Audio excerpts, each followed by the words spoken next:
بسم الله والحمد لله وصلى الله وسلم على سيدنا رسول الله. بسم الله الرحمن الرحيم. السلام عليكم ورحمة الله وبركاته. ازيكم حبايبي، عاملين ايه؟ ان شاء الله تكونوا بخير. ان شاء الله النهاردة هنعمل مع بعض وصفة فراخ سهلة وبسيطة. سمي الرحمن. اول حاجة طبعا انا غسلة الفراخ كويس، يعني انا كنت غسلاها بليمون وقشر برتقان وملح وحبة سكر، ونقعتهم شوية زي ما انتوا شايفين كده. بصوا اللحمة ما شاء الله عليه ابيض وزي الفل ازاي. وبعدين انا حطيتها تصفي كل المية اللي فيها، لان اكيد اللحم لما بينزل في المية بياخد منها، بيشرب من المية دي، فانا عايزاه ناشف خالص. بصوا زي ما انتوا شايفين كده. وبعدين قطعتها شرحتها شرايح كده، حتى الصدور. بصوا يعني برضو استنى ارفع الكاميرا شوية. بصوا كل اللحم فتحته كده، عشان انا عايزاه على قد يعني ما تقدر تشرب من التتبيله اللي انا هعملها. طبعا انا مقطعه كل الفراخ كده، يعني كل قطعه من الفراخ انا مفتحاها كده. نسمي الرحمن بقى. ده الطبق اللي انا هتبل فيه. بصوا ده ليمونه كبيره وانا عصراها، عشان على قد الكميه الفراخ اللي انا جايباه. ما تكتريش قوي عشان ما يبقاش مزز، ولكن يبقى يدي طعم حلو. بسم الله الرحمن الرحيم. اول حاجه احط معلقه فلفل اسمر على قد برضو الكميه. التوابل نسبه وتناسب، ولا تكتري ولا تقللي.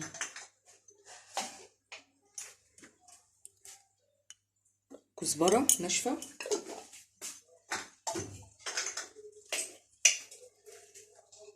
بابريكا مدخنه،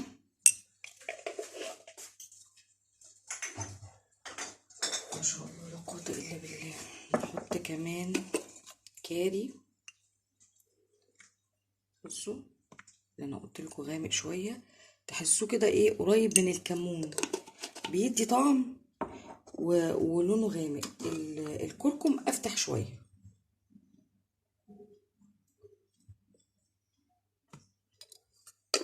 تمام كده. كل ما بتسيبيها في التتبيله كل ما الدنيا بتظبط، بيبقى طعمها تحفه.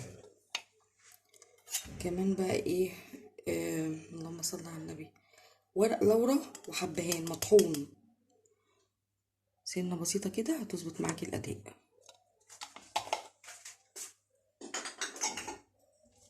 كمان شويه زعتر، برضو بيدي طعم جميل قوي للفراخ المتبله.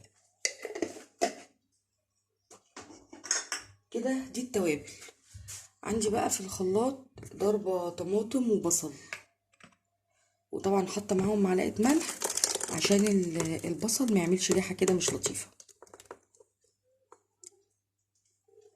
دي طماطم فريش، وضربت معاها البصل.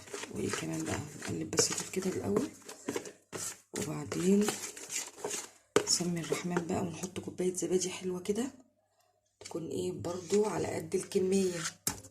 ما شاء الله لا قوه الا بالله. الزبادي بيطر لحم الفراخ قوي كده، بيخليه طعمه تحفه. وبعدين نحط كمان شويه زيت.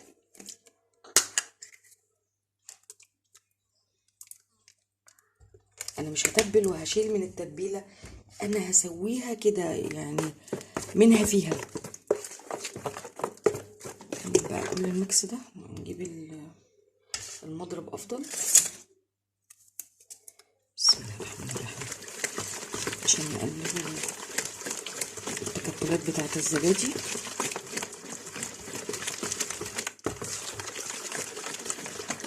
تمام كده.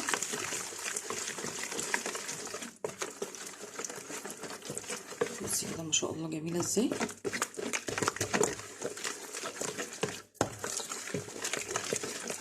في الوقت ده بقى انا ممكن ادوق حدقها، مفيش اي مشكله. حدقها تمام ما شاء الله. عشان لو احتاجت ملح احط لها، بس هي كده زي الفل. تمام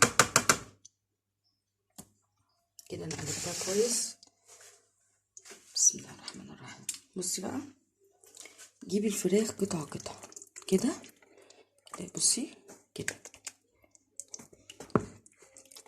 هتملكي. انا جايبه طبق كبير عشان انا اعمل كده، وايه واجيب حته تانية واتبل كده، اغطس اللحم كله يشرب من كل التتبيله كده. اكمل انا بقى تتبيل الفراخ. بصوا بقى حبايبي، زي ما انتوا شايفين كده انا تبلت كل قطعه وخليت التتبيله تتغلغل جوه الفتحات اللي انا عاملاها. بصوا بسم الله ما شاء الله، بصوا سيبيها بقى تتبل كده وتشرب من التتبيله، واللحم ينعم معاكي. كل ما تسيبيها اكتر كل ما اللحم ينعم معاكي. وبعد كده نشوف احنا هنسويها ازاي.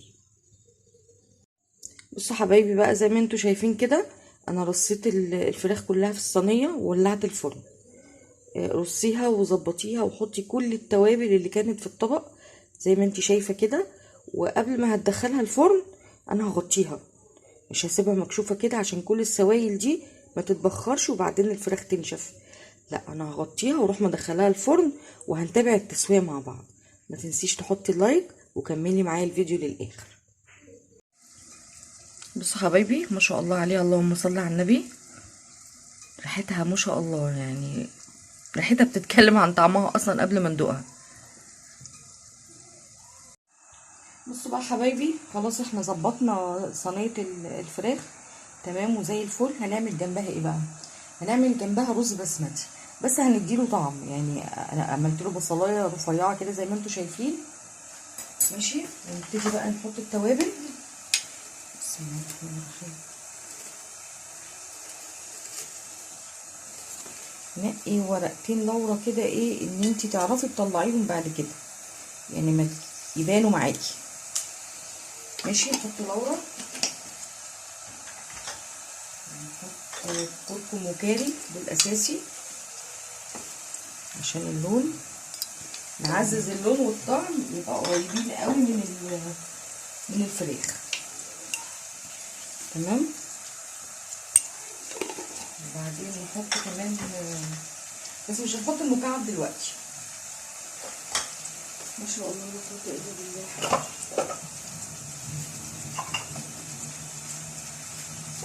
نحط عود خشب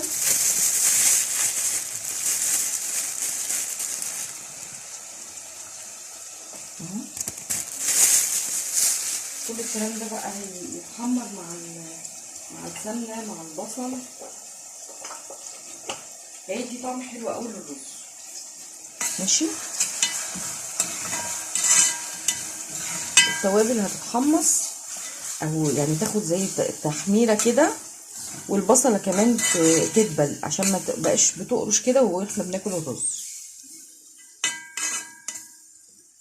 وكمان لو في بهارات كبسه، عندي بهارات كبسه، بهارات جيبيها اللي عندك على طول. قولوا لي انا عايزه بهارات كبسه، هتظبط معاكي الطعم برضو. بسم الله الرحمن الرحيم.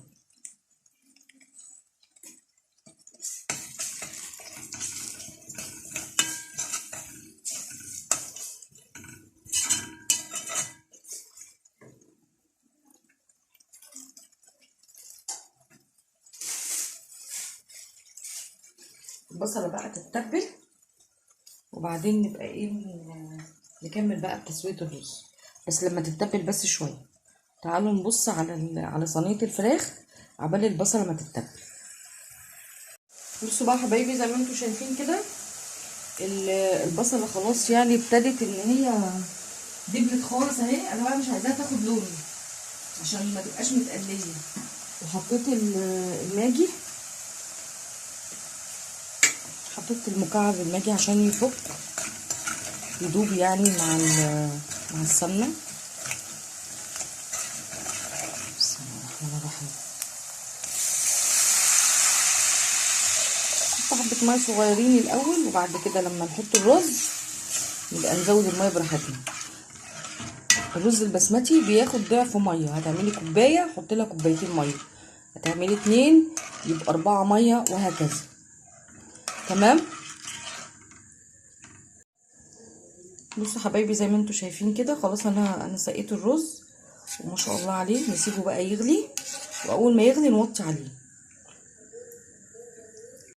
بصوا حبايبي، بسم الله ما شاء الله، انا طلعت الصينيه من الفرن. بصوا شكلها عامل ازاي، وجوسي وجميله، والصوص بتاعها طعمه تحفه، والمكرونه كمان استوت، وادي الرز. وده كان اكلنا النهارده. يا رب تجربوا حاجه وتطلع معاكم كويسه، وتدعوا لي دعوه حلوه من قلبكم. ويا رب يكون الفيديو خفيف عليكم، وتكونوا استفدتوا ولو بمعلومه صغيره. والسلام عليكم ورحمه الله وبركاته. بصوا بقى حبايبي، احنا عملنا الرز البسمتي وخلاص، هو قرب يغلي اهو. نقلته على العين التانية. اللي ما بياكلش الرز البسمتي بقى نحمر له شويه مكرونه، هتبقى جنب الفراخ دي برضو، طعمها تحفه وجميل وما شاء الله، واللهم بارك، والهنا والشفا. نحمر بقى شويه مكرونه مع بعض.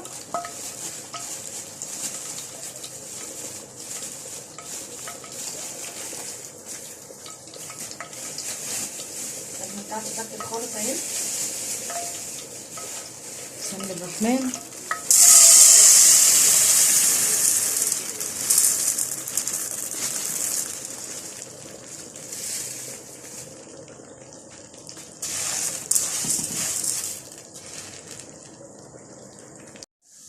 بصوا بقى حبايبي، المكرونه خدت لون حلو اهو، وانا حطيت لها مكعب مرقه. نجيب بس كده ونقلب الكلام الجميل ده مع بعضه.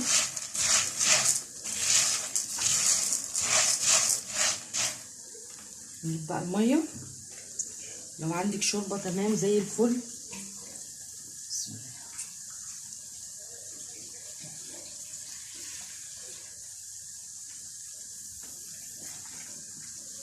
بسم الله الرحمن الرحيم.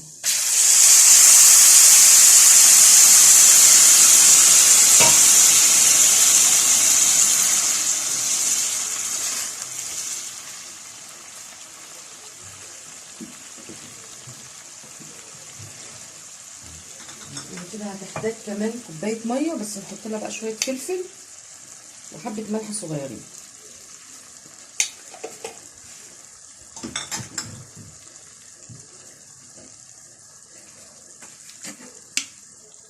عشان لما نقلب تبقى التقليبه واحده.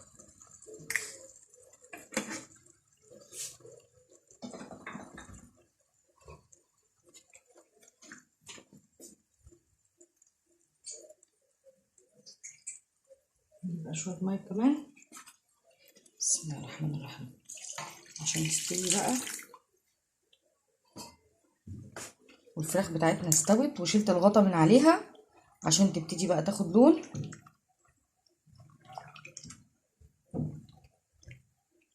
ودي كده المكرونه تمام. نسيبها بقى اول ما تغلي نوطي عليها.